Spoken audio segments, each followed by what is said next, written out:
नमस्कार, मी अजिंक्य भातंब्रेकर. तुम्ही पाहताय न्यूज 18 लोकमत आणि महत्त्वाची बातमी बुलेटिनच्या सुरुवातीलाच आपण पाहणार आहोत. बातमी कोल्हापुरातली आहे. महाराष्ट्रानं धाडस केलेला आहे आणि कोल्हापुरातून पहिली एसटी बस बेळगावच्या दिशेनं रवाना झाली आहे. 24 तासांनंतर कोल्हापुरातनं कर्नाटकमध्ये बस सेवा सुरू झाली आहे. बस सोडल्यानं सौंदतीला जाणाऱ्या भाविकांकडून आता समाधान व्यक्त करण्यात आलंय. निपाणी, संकेश्वर, हत्तरगीसह सगळे थांबे घेऊन बस बेळगावात पोहोचणार आहे. दरम्यान बेळगावातून सुद्धा कोल्हापूरकडे बस निघालेली आहे. त्यामुळे आता ही दोन्ही बाजूंकडची बस सेवा पुन्हा एकदा सुरू झाल्याचंच पाहायला मिळत आहे. कालच्या सगळ्या राड्यानंतर अखेर या दोन्ही राज्यांमधली दोन्ही बाजूंकडची जी बस सेवा आहे ती सुरू करण्यात आल्याचं समोर येत आहे. कोल्हापुरातनं पहिली बस बेळगावच्या दिशेनं रवाना झालेली आहे आणि बेळगावकडून सुद्धा पहिली बस कोल्हापूरच्या दिशेनं रवाना झाल्याची माहिती मिळते आहे.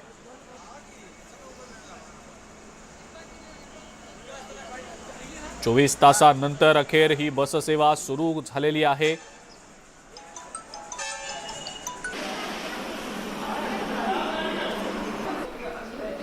अधिक माहिती या संदर्भातली आपण जाणून घेणार आहोत. ज्ञानेश्वर साळोखे आपले कोल्हापूरचे प्रतिनिधी आपल्या सोबत आहेत सध्या. ज्ञानेश्वर, कालच्या राड्यानंतर अखेर 24 तासांनंतर ही बस सेवा सुरू झाल्याचं पाहायला मिळतंय. कोल्हापुरातनं पहिली बस बेळगावच्या दिशेनं रवाना झाल्याचं समजतंय. ज्ञानेश्वर, काय सांगता येईल याबद्दल? दोन्ही बाजूची ही बस सेवा आता सुरू झाल्याचं पाहायला मिळते. या ठिकाणी मी कर्नाटकातल्या बेळगाव या ठिकाणच्या बस स्टँडवरती आहे आणि या ठिकाणी सुद्धा दोन्ही बाजूनी बस सेवा सुरू झाल्याचं आपल्याला पाहायला मिळते. ही बस जी माझ्या समोर दिसते ते बेळगाव, कोल्हापूर आणि ज्योतिबा या ठिकाणी जाणारी बस आहे. खरं तर माहिती आहे आपल्याला, काल दिवसभरात या सगळ्या परिसरामध्ये तणावाची परिस्थिती होती आणि त्यामुळे दोन्ही बाजूची बस सेवा आहे ती दोन्ही परिवहन विभागाने ती बंद ठेवली होती.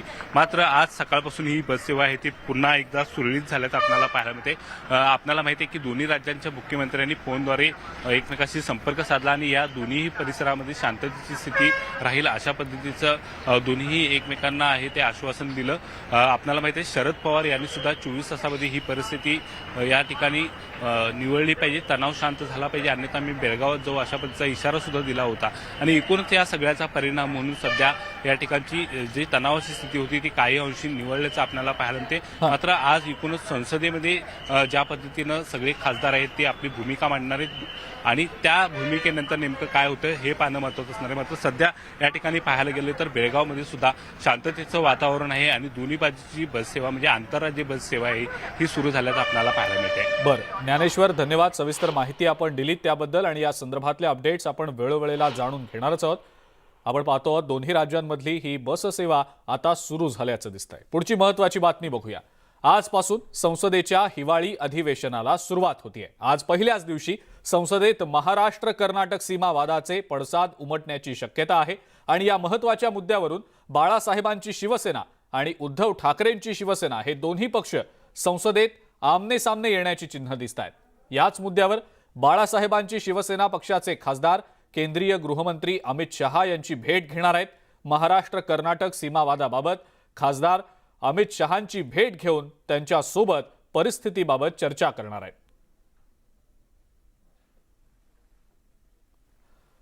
राज्यातल्या काही सीमा भागांमध्ये आता सातत्यानं उठावाची भाषा जोर धरू लागतीये. महाराष्ट्र कर्नाटक सीमावादाच्या पार्श्वभूमीवर सीमावर्ती गावातील खदखद आता व्यक्त होऊ लागलेली आहे. त्यातच आता नांदेडची देखील भर पडली आहे. नांदेड जिल्ह्यातल्या सीमावर्ती गावांचा विकास करा, नाहीतर त्यांना तेलंगणात जाऊ द्या या मागणीसाठी देगलूर तालुक्यातनं आज कृती समितीची संवाद यात्रा निघणार आहे. ही यात्रा देगलूर, बिलोली आणि धर्माबाद तालुक्यातल्या तेलंगणा सीमेवरच्या गावांमध्ये जाऊन जनतेशी संवाद साधेल. 7 डिसेंबर ते 10 डिसेंबर दरम्यान जवळपास 100 गावांमध्ये ही संवाद यात्रा जाणार आहे. नांदेडमधल्या धर्माबाद, बिलोली आणि देगलूरमधल्या सीमावर्ती गावांनी यापूर्वीच तेलंगणात जाण्याची मागणी केली आहे. ही संवाद यात्रा आहे, ही काही शक्ती प्रदर्शनाची यात्रा नाही. तेलंगणामध्ये जे जायचं आहे आणि महाराष्ट्रात राहून विकास करायचा, ह्या ज्या दोन मतं आहेत, ह्या दोन मतांच्या विषयी लोकांना समजून घ्यायचं आहे. या यात्रेचा हेतू असा आहे, या यात्रेमध्ये सीमावर्ती भागातील लोकांचे प्रश्न शासनाकडे मांडावीत शासनाचं लक्ष इकडे वेधलं जावं हा मूलभूत हेतू असतानाच दुसरी अत्यंत महत्त्वाची बाब यामधली अशी आहे की या संवाद यात्रेतून लोकांच्या खऱ्या समस्या पण समजून घेणे आणि ती शासनाकडे मांडण्यासाठी सोयी व्हावं ही त्यामधला मूलभूत हेतू आहे. बारामतीमध्ये कर्नाटकच्या गाड्यांना काळं फासण्यात आलंय. राष्ट्रवादी काँग्रेस सेवा दलाच्या वतीनं हे आंदोलन करण्यात आलं. बारामती बस स्थानकावर राष्ट्रवादी काँग्रेस सेवा दलाचे कार्यकर्ते आक्रमक झालेले होते.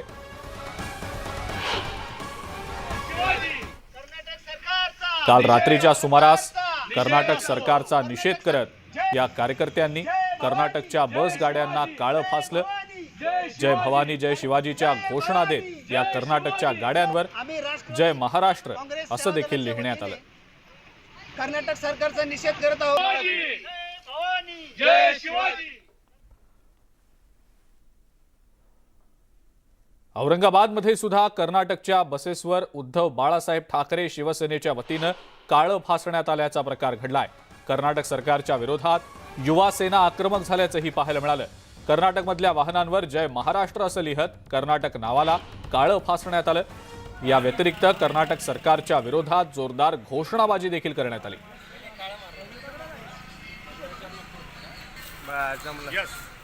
बाबू इकडे नाही बाईट नाही राखो कट गया.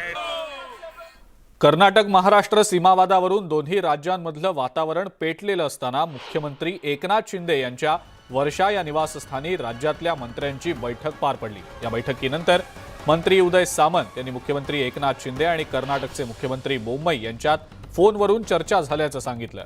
जो प्रकार घडला त्यावर एकनाथ शिंदेंनी खेद व्यक्त केलेला आहे. याचबरोबर दोन्ही राज्यातल्या लोकांना त्रास होणार नाही याची दक्षता घेण्यासंदर्भात दोन्ही मुख्यमंत्र्यांमध्ये चर्चा झाली आहे. दोन्ही राज्यातील जनता सुखानं आणि समाधानानं राहिली पाहिजे, त्यांना कोणताही त्रास होऊ नये असं बोम्मई यांना सांगितलं गेलंय. एवढंच नाही तर दोन्ही मुख्यमंत्री लवकरच या संदर्भात भेटणार असल्याचं देखील सामंत यांनी सांगितलं. एकनाथजी शिंदे यांनी त्यांच्याशी चर्चा करत असताना आज जो प्रकार घडला त्याच्याबद्दल खेद व्यक्त केला.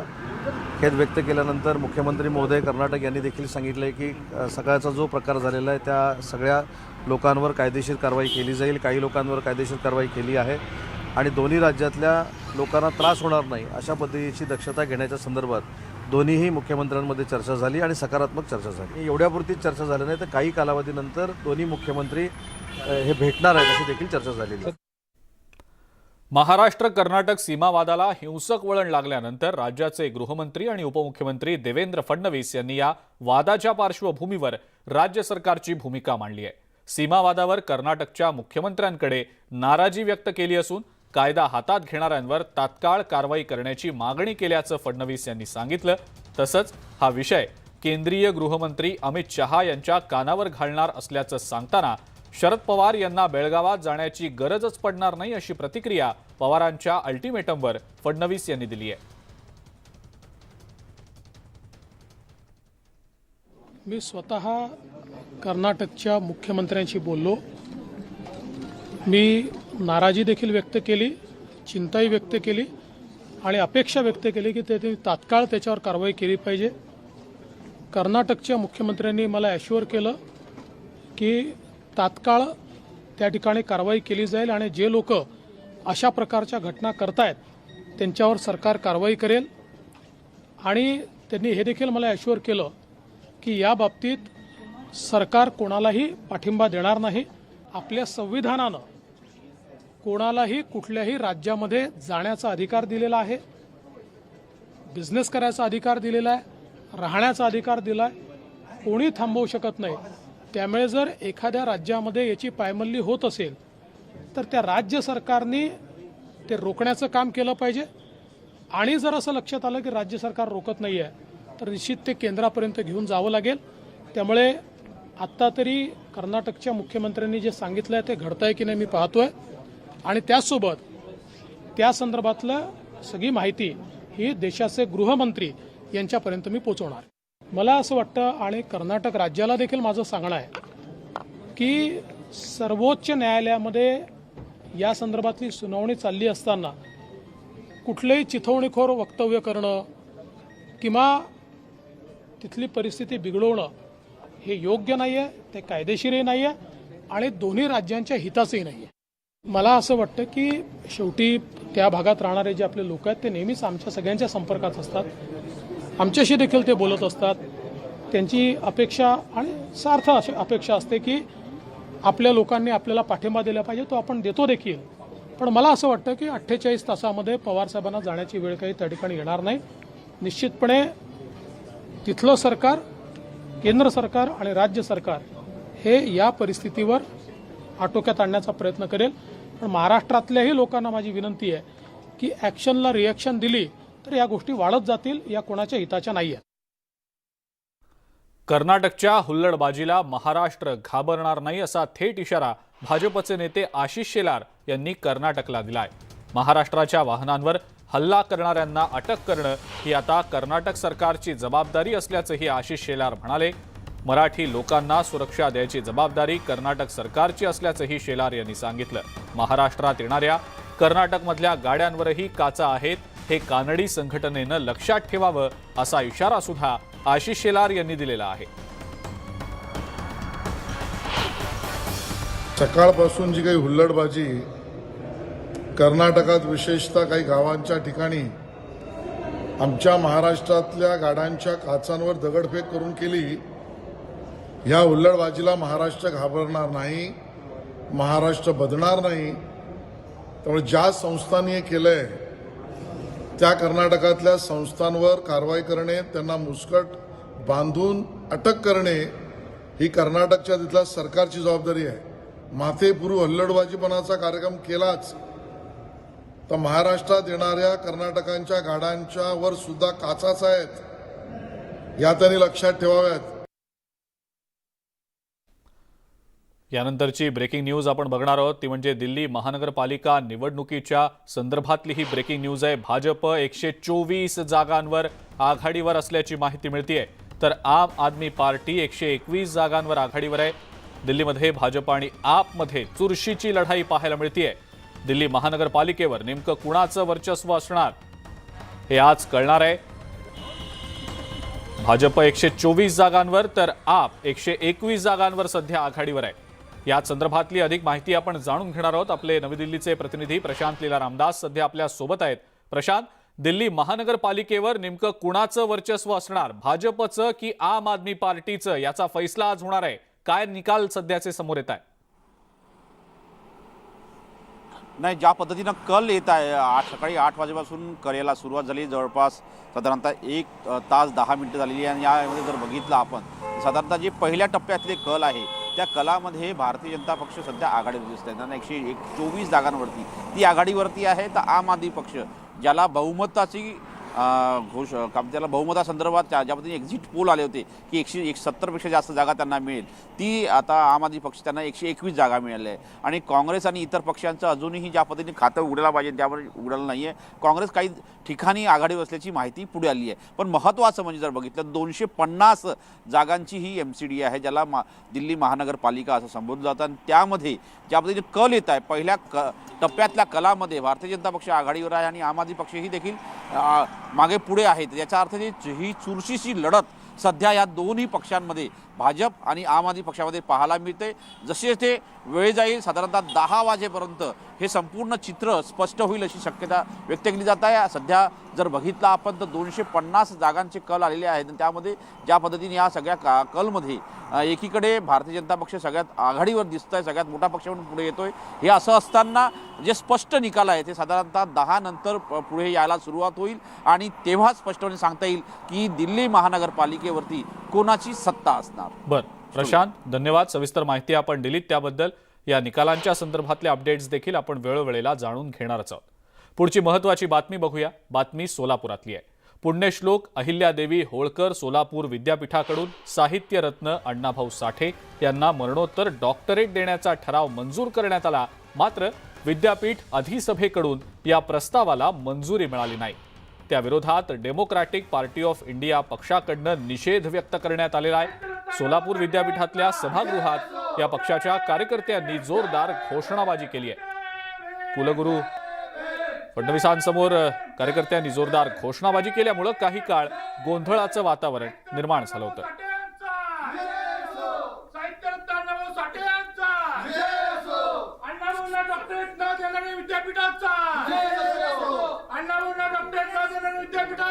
कुलगुरूंसमोरच ही जोरदार घोषणाबाजी झाल्यानं काही काळ या सभेदरम्यान गोंधळाचं वातावरण निर्माण झालेलं होतं.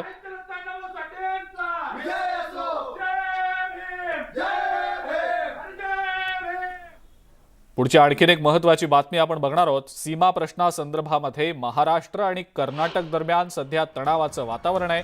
महाराष्ट्राच्या गाड्या बेळगावात कन्नड रक्षण वेदिके संघटनेच्या कार्यकर्त्यांनी फोडल्यानंतर आता महाराष्ट्रात मनसे देखील आक्रमक भूमिका घेत असल्याचं दिसतंय.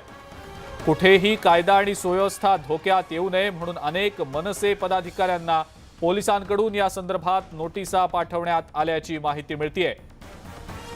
अधिक माहिती या संदर्भातली आपण जाणून घेणार आहोत. विशाल पाटील आपला प्रतिनिधी आपल्या सोबत आहे सध्या. विशाल, मनसे पदाधिकाऱ्यांना पोलिसांकडून नोटीस बजावली गेल्याचं समोर येत आहे, काय सांगता येईल याबद्दल?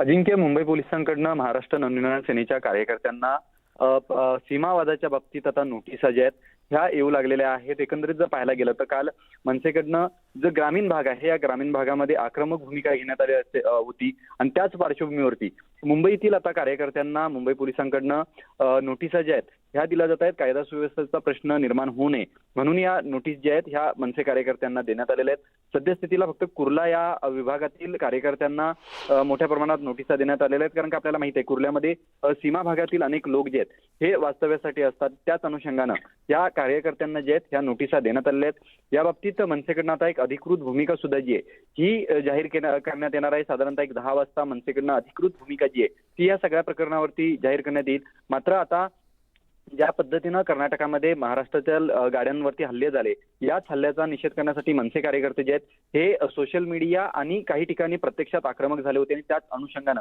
आता मुंबई पोलिसांकडनं मनसे कार्यकर्त्यांना जे आहेत ह्या नोटिसा देण्यात येत आहेत. बरं अजिंक्य, विशाल, धन्यवाद सविस्तर माहिती दिली त्याबद्दल. मुंबईतल्या राजभवनात चक्क एका मॉडेलनं फोटोशूट केल्याची घटना समोर आलेली आहे. राज्यपालांच्या खुर्चीमागे उभं राहत मायरा मिश्रा नावाच्या या मॉडेलनं फोटोशूट केलंय. छोट्या पडद्यावरची ही अभिनेत्री मायरा मिश्रानं राजभवनात फोटोशूट केल्याच्या प्रकारानंतर खळबळ माजली आहे. मायरा मिश्रानं आपल्या इंस्टाग्राम अकाउंटवर हा एक फोटो टाकत या फोटोचं स्थळही टाकलंय. राज्यपालांचं पद हे संवैधानिक पद आहे अशा प्रकारे राजभवनात फोटोशूट करत मायरा मिश्रानं राज्यपाल पदाचा अवमान केल्याची भावना आता व्यक्त होतीये. हा फोटो सोशल मीडियावर वेगानं व्हायरल झालाय.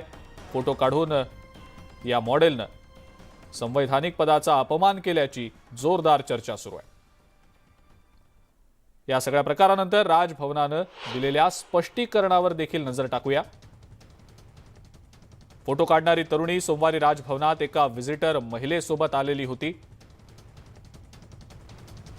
राज्यपालांच्या भेटीनंतर संबंधित तरुणीनं सुरक्षा रक्षकांचा डोळा चुकवून राज्यपालांच्या खुर्चीमागे उभं राहून फोटो काढला. या प्रकाराची अतिशय गंभीररित्या दखल घेतली गेली असून यापुढे असे प्रकार होणार नाही त्याची खबरदारी ही घेतली जाणार आहे.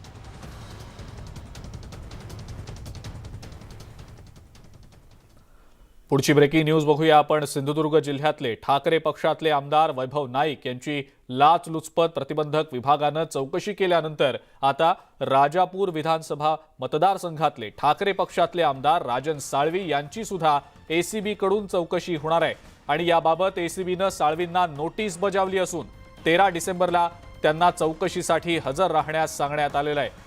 साळवी यांच्या मालमत्तेसंदर्भातल्या चौकशीसाठी ही नोटीस बजावली गेली आहे. या चौकशीतून नेमकं काय साध्य होणार आहे हे चौकशी अंती समोर येईल. अधिक माहिती या संदर्भातली आपण जाणून घेणार आहोत. विशाल रेवडेकर आपले प्रतिनिधी आपल्या सोबत आहेत सध्या. विशाल, आता वैभव नाईक यांच्या पाठोपाठ राजन साळवी यांची देखील एसीबी कडनं चौकशी होणार असल्याचं समजतंय. विशाल, काय सांगता येईल याबद्दल? अजिंक्य, जर बघितलं आपण तर मागील काही दिवसांपासून सत्तांतरानंतर उद्धव ठाकरे गटाचे जे आमदार आहेत यांना चौकशींना सामोरं जावं लागतं असा आरोप त्या आमदारांनी देखील केलाय. आणि जर पाहिलं तर 5 तारीखला आमदार वैभव नाईक यांना आणि यांना रत्नागिरी कोर्टाने रत्नागिरी एसीपी कार्यालयाने तर राजन साळवी जे आहेत राजापूर मतदारसंघाचे आमदार यांना अलिबाग एसीपी कार्यालयाने चौकशीसाठी बोलवलं होतं. मात्र या चौकशीला आमदार वैभव नाईक हे रत्नागिरी एसीबीच्या कार्यालयात उपस्थित राहिले, तर राजन साळवी हे मात्र अलिबाग एसीबीच्या कार्यालयात अनुपस्थित होते. त्यामुळे त्यांना पुन्हा एकदा 13 डिसेंबरला पुन्हा अलिबाग एसीबीने चौकशीसाठी बोलवलं आहे अशी प्राथमिक माहिती मिळते. पण तत्पूर्वी त्यांच्या समर्थनार्थ ते जे समर्थक आहेत यांचा मोठा एल्गार मोर्चा शासनाच्या विरोधात निघणार आहे. तर राजन साळवीला यांचं थोडंसं पाठबळ मिळेल का असा एक मोर्चा निघणार आहे आणि या मोर्चाला शिवसेनेच्या उपनेत्या सुषमा अंधारे संबोधित करणार आहेत. अजिंक्य. विशाल, धन्यवाद, सविस्तर माहिती दिली त्याबद्दल.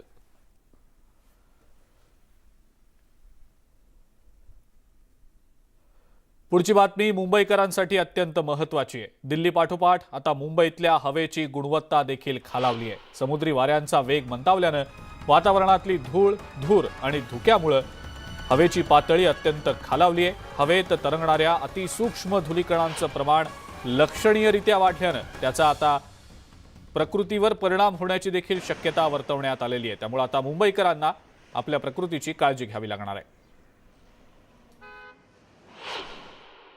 मुंबईतील रस्त्यांवर सकाळी आणि संध्याकाळच्या वेळेला एक धुक्याची चादर पसरलेली आपल्याला दिसते. मात्र मुंबईकरांनो, ही धुक्याची चादर नव्हे तर हा स्मॉग आहे. स्मॉग म्हणजे काय तर स्मोक आणि फॉग याचं मिक्सचर. आपण जर हवा पाहिली तर या हवेमध्ये एक आपल्याला वेगळा थर दिसतो जो आपल्याला असं जाणवतं की हे धुकं आहे. मात्र हे खरं तर हवेतील जो प्रदूषित धूर आहे तो आणि फॉग म्हणजे धुकं याचं मिक्सचर आहे.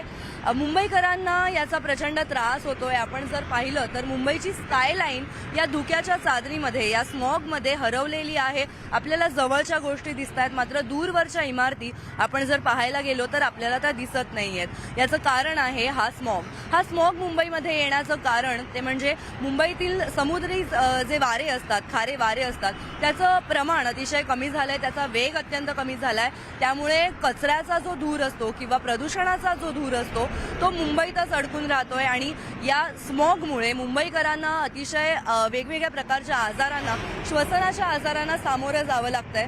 त्यामुळे एकूणच आता मुंबईकरांना पुन्हा एकदा मास्कचा वापर करायला लागणार आहे. व्हिडिओ जर्नलिस्ट रमेश भट सोबत रुचा कानोलकर, न्यूज 18 लोकमत, मुंबई.